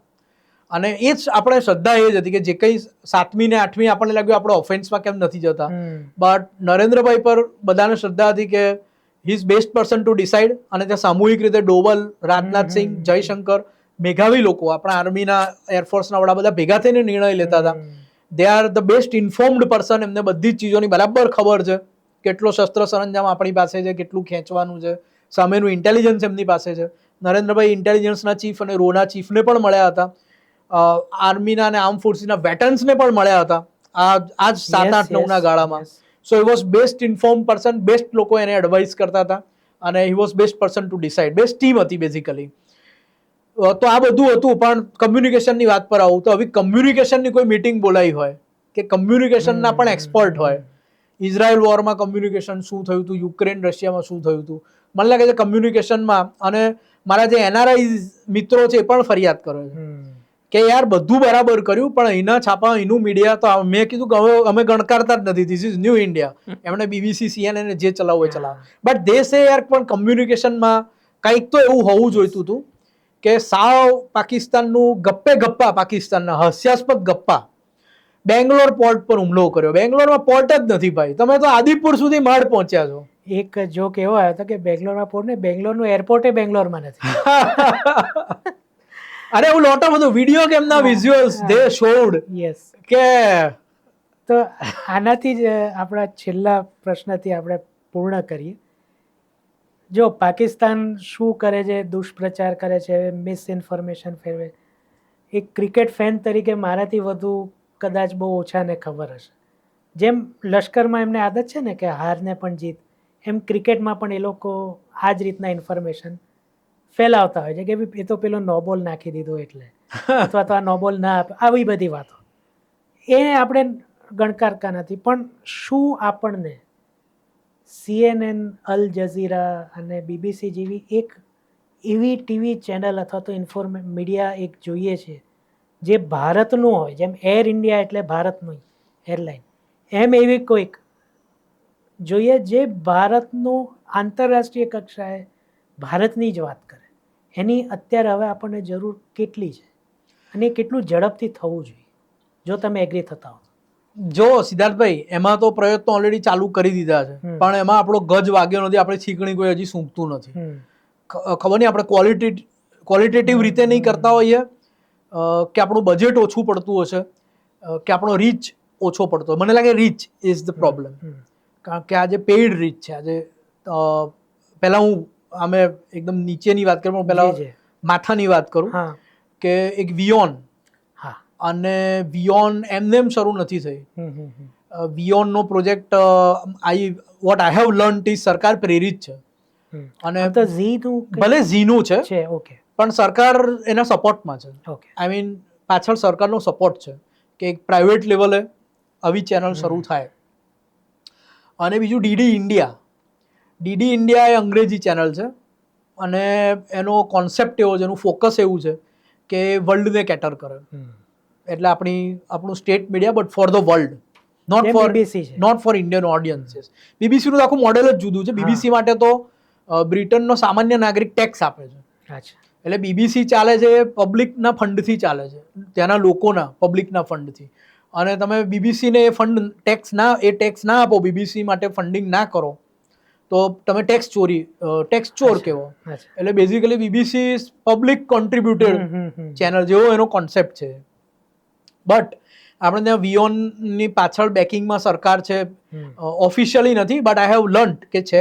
અને ડીડી ઇન્ડિયા છે. આ બે આપણા ઠેકાણા છે. પણ તમે જુઓ કે વૈશ્વિક રીતની ચેનલ બનાવવી હોય ને તો હવે અલ જઝીરાનું બજેટ જુઓ તમે, હ્યુજ બજેટ, ગજબ. આપણા ઉદ્યોગપતિઓ કઈ મદદ ના કરી શકે? જો આપણા ઉદ્યોગપતિઓ છે તો જ આ ચાલે છે ને. વિયોન ચાલે છે બેઝિકલી. પણ હવે તમે કહ્યું એક લેવલ અપ. અને ફર્સ્ટ પોસ્ટ, કારણ કે હવે તો ન્યૂ મીડિયા આવ્યું છે. હવે ડિજિટલ મીડિયા વધારે, હવે ટીવી કરતા લોકો મોબાઈલમાં. એટલે તો ફર્સ્ટ પોસ્ટ છે એ પણ વર્લ્ડ સેન્ટ્રિક, અત્યારે ગ્લોબલ સેન્ટ્રિક બનાવવામાં આવ્યું છે. અને તમે એની જે ફેમસ એન્કર છે એના વ્યૂઝ પણ જોતા હશો, ખાસા વ્યૂઝ છે. હું મારા મગજમાં પલકીના જે વ્યૂઝ આવે છે ગ્લોબલી, એ પણ સારા વ્યૂઝ, અને ગ્લોબલ ઇશ્યુઝ પર શી મેક્સ કન્ટેન્ટ. તો એક ડિજિટલમાં એ કર્યું છે, ડિજિટલમાં બીજા પણ એક બે સાહસો કર્યા છે. અને ભારત સરકારને ઉત્તેજન આવે. તમે જુઓ, ચાઇનાની અમારી એક વરિષ્ઠ પત્રકારોની મુલાકાત હતી, અને એમાં મારી સાથે બે એવા પોર્ટલના લોકો હતા કે જે સ્ટ્રેટેજિક પોર્ટલ હમણાં જ શરૂ થયા હોય, ઇન્ટરનેશનલ ફોકસ્ડ હોય, અને એના પ્રતિનિધિ હોય. એટલે ભારત સરકારે એને કેટલું મહત્વ આપ્યું કે એ અમારા જેવા ડિજિટલ પત્રકારોને અને સ્ટ્રેટેજિક જે પોર્ટલ્સ શરૂ થયા છે એને પણ ચાઇના એ બધી વરિષ્ઠ પત્રકારો મોટા એડિટર સાથે લઈ ગયા. તો ભારત સરકારનું એમાં પૂરું ધ્યાન છે. વિયોનમાંથી પણ એમાં પ્રતિનિધિ હતા. બટ આપણો હજી ગજ વાગતો નથી. એના હું બે કારણ સમજુ છું. એક, બજેટ ઓછું પડતું હશે, કારણ કે દેશ વિદેશમાં કોરસ્પોન્ડન્ટ રાખવા હોય, ક્વોલિટી કોરસ્પોન્ડન્ટ, અને વિશ્વાસો અને બ્યુરો કરવા હોય, તો એમાં ખર્ચો જોઈએ. સેકન્ડલી કે ડિસ્ટ્રીબ્યુશન. આપણી અહીંયા જીટીપીએલનું કેબલ કનેક્શન હોય ને, આપણે અહીંયા ગામમાં કે નાના નગરમાં, તો પણ એમાં અલ જઝીરા આવતી હોય, કે એમાં બીબીસી આવતી હોય, કે એમાં બીજી પણ આઈ થિંક ફોરેનની 2-3 ચેનલ્સ છે. ડીએમ કે જે જર્મનીની છે એ ડીડબ્લ્યુ આવતી હોય, તો આ બધી ચેનલ્સ આવે છે. તો હવે એ ડિસ્ટ્રીબ્યુશનની પણ કોસ્ટ હોય છે. એ એમને એમ નથી એના કેબલ પર બતાવતો, એને પે કરવું પડે તો એના નેટવર્ક પર એ રાખે. તો વિદેશમાં પણ જે મોટા ડિસ્ટ્રીબ્યુશનના નેટવર્ક્સ છે એમાં આપણી ચેનલો પહોંચે, એની ક્વોલિટી એ લોકોની જે ચેનલ્સ છે એને સમકક્ષ થાય, એના બ્યુરોઝ હોય, ઓરિજિનલ કન્ટેન્ટ્સ વધારે ચર્ન આઉટ થાય, અને એમને સ્વીકાર્ય લાગે એ રીતે આ બધું પબ્લિશ થાય. તો મને લાગે છે એ ઇકોસિસ્ટમના ક્ષેત્રે હજી ઘણું કામ કરવાનું બાકી છે. પણ એની શરૂઆત તો ઓફકોર્સ આ જ સરકારમાં થઈ છે. અગાઉ આવું કોઈ વેન્ચર હતું નહીં. But in this government there are digitals and this type of ventures are going on. સરકાર એન્કરેજ પણ કરે છે. ધીરે ધીરે આપણે એક કક્ષાએ કદાચ પહોંચી. ખૂબ ઝડપથી કરવાની જરૂર છે. ખૂબ વધારે બજેટ જોઈએ. આઈ થિંક બજેટ કન્સ્ટ્રેન્ટ હશે જ આમાં, કારણ કે આમાં ખૂબ જાયજેન્ટિક બજેટ આમાં જોઈએ. થેન્ક યુ વેરી મચ જપનભાઈ, તમે આવ્યા અને આટલા વિસ્તારથી ને આટલા ઊંડા ઉતરીને આપણે બધી ચર્ચા કરીને ઘણું બધું અમને જાણવા મળ્યું. કંઈ રહી જતું હોય ને તમારે ઉમેરવું હોય તો પ્લીઝ તમે ઉમેરી શકો.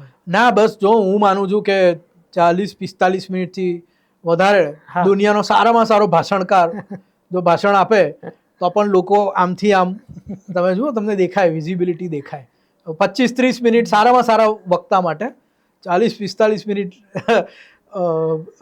શ્રેષ્ઠતમ, સદીના શ્રેષ્ઠ વક્તા માટે. મને લાગે છે એકાદ કલાક આપણે ચર્ચા થઈ હશે. 1.25 કલાક જેવું. 1.25 કલાક એટલે હવે વિરામ લેવો છે. ઓકે, તો આશા છે કે ઓપરેશન સિંદૂર એ પહેલાં ને પછી જે કંઈ પણ થયું એની વિશદ છણાવટ જે અહીંયા જપનભાઈએ કરી એનાથી જે કંઈ પણ તમારા પ્રશ્નો હશે કે મારા પણ જે પ્રશ્નો હતા અને એમાં એમણે ઘણી નવી નવી વાતો પણ એમાં કીધી જે મીડિયામાં ક્યાંય કહેવાય નથી. એ આપણે ધ્યાનથી આ પોડકાસ્ટ જોઈશું એટલે ઉગીને આવશે. મારી નજર સામે અત્યારે 2-4 એમાં વસ્તુઓ છે જે એમણે કીધી. ખાસ કરીને જે વાત એમણે ગુજરાતની શરૂઆતમાં કીધી કે આપણી પાસે 3 સીમાઓ છે પાકિસ્તાન સાથે. આ વિચાર મને ક્યારેય નહોતો આવ્યો, જે જપનભાઈના કહેવાથી અચાનક સ્ફુર્યો કે હા ભાઈ આ વાત તો સાચી છે. તો આવી ઘણી બધી નાની નાની વાતો જપનભાઈ અહીંયા કહી છે. ધ્યાનથી સાંભળી જશે તમે. તમને આ પોડકાસ્ટ કેવું લાગ્યું અને હવે આ રીતના પોડકાસ્ટ તમે જોવા માગો છો તો મને કમેન્ટમાં જરૂર કહેજો. બાકી આપણે પોડકાસ્ટ ડાયરીઝમાં દર અઠવાડિયે મળતા જ રહીશું. આપણા મૂવીના રિવ્યૂઝ પણ છે અને હવે આપણે આ જે દરરોજની ઘટના છે એના પર પણ વિડીયો હવે આવવાના શરૂ થઈ ગયા છે, તો એ પણ જોતા રહેજો. તમારો સાથ સહકાર મળતો રહેશે એ આશા સાથે હું આ પોડકાસ્ટનું સમાપન કરું છું. ફરી મળીએ, ત્યાં સુધી સિદ્ધાર્થ છાયાને આજ્ઞા આપો અને તમને બધાને મારા તરફથી આવજો.